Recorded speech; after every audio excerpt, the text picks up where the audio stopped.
ஆண்டவரும் இரட்சகருமான இயேசு கிறிஸ்துவின் ஈடு இணையற்ற நாமத்தில் அன்றன்றுள்ள அப்பம் வாசகர்களுக்கு எங்கள் அன்பின் வாழ்த்துக்கள். 2025 ஆண்டு நவம்பர் மாதம் 25ஆம் தேதி செவ்வாய்க்கிழமைக்குரிய தீன தியானம். இன்றைய தலைப்பு கர்த்தரால் புகழ். 2 கொரிந்தியர் 10:18 சொல்லுகிறது, தன்னைத்தான் புகழ்கிறவன் உத்தமன் அல்ல, கர்த்தரால் புகழப்படுகிறவனே உத்தமன். உலகம் புகழுக்காக ஏங்குகிறது. அரசியல்வாதிகள் தங்களுடைய புகழுக்காக எவ்வளவு வேண்டுமானாலும் பணம் செலவழிக்கிறார்கள். சுய விளம்பரத்தை தேடுகிறார்கள். தங்களை பற்றிய செய்திகள் செய்தித்தாள்களிலும் ஊடகங்களிலும் வந்து கொண்டே இருக்க வேண்டும் என்றெல்லாம் எதிர்பார்க்கிறார்கள். வீதிகளிலே தங்களுடைய புகைப்படங்களையும் பெரிய பதாகைகளையும் வைப்பதுடன் கூலிக்கு ஆள் வைத்து தங்கள் புகழ் பாட ஏற்பாடு செய்கிறார்கள். கொரிந்து சபை வளர்ந்து வந்தபோது ஆவியின் வரங்கள் அங்கே செயல்படத் தொடங்கின. சகல தாளந்துகளும் கிருபைகளும் வரங்களும் நிரம்பிய சபையாய் அது இருந்தது. கர்த்தருடைய வருகைக்காக தன்னை ஆயத்தம் செய்த சபையாகவும் இருந்தது. ஆனாலும் அந்த சபையில் அநேகம் பேர் தங்களை தாங்களே மெச்சி தங்களை தாங்களே புகழ்ந்து பெருமை அடைந்ததைக் கண்டு அப்போஸ்தலனாகிய பவுல் தன்னைத்தான் புகழ்கிறவன் உத்தமன் அல்ல என்று சொன்னார்.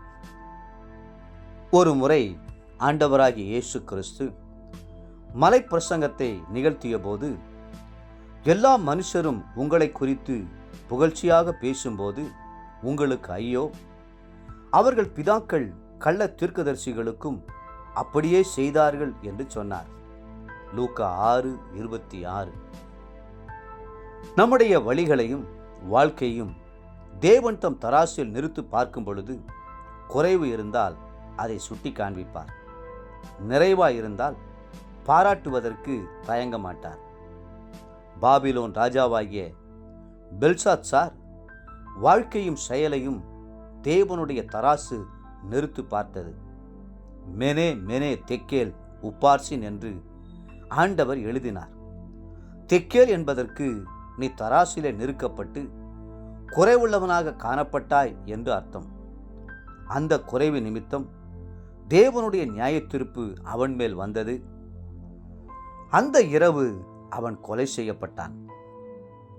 அதே நேரம் கர்த்தருக்கு பிரியமானபடி நடந்து கொள்ளும் பொழுது கர்த்தர் அதை கவனித்து தட்டி கொடுத்து உற்சாகப்படுத்தி புகழ்ந்து பேசுகிறார். கர்த்தரால் புகழப்படுகிறவனே உத்தமன். 2 கொரிந்தியர் 10:18.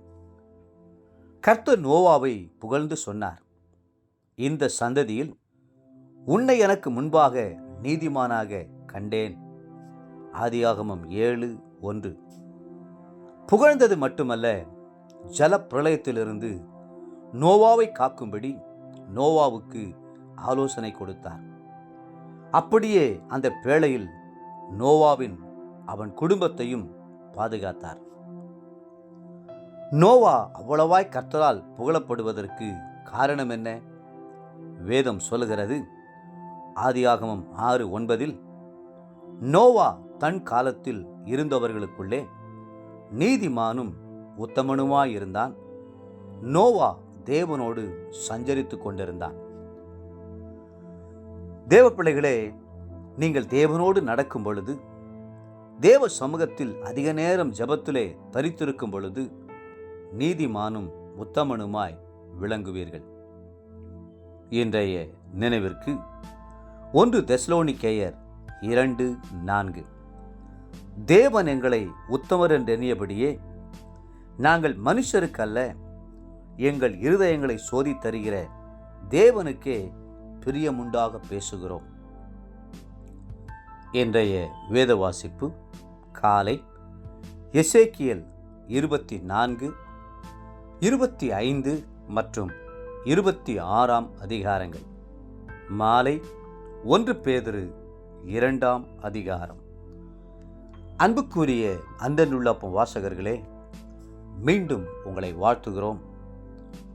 கர்த்தரால் புகழப்படுகிற மனிதனாய் நீங்கள் இருங்கள். கர்த்ததாமே உங்களை ஆசீர்வதித்து மென்மேலும் உயர்த்துவாராக. ஆமென்.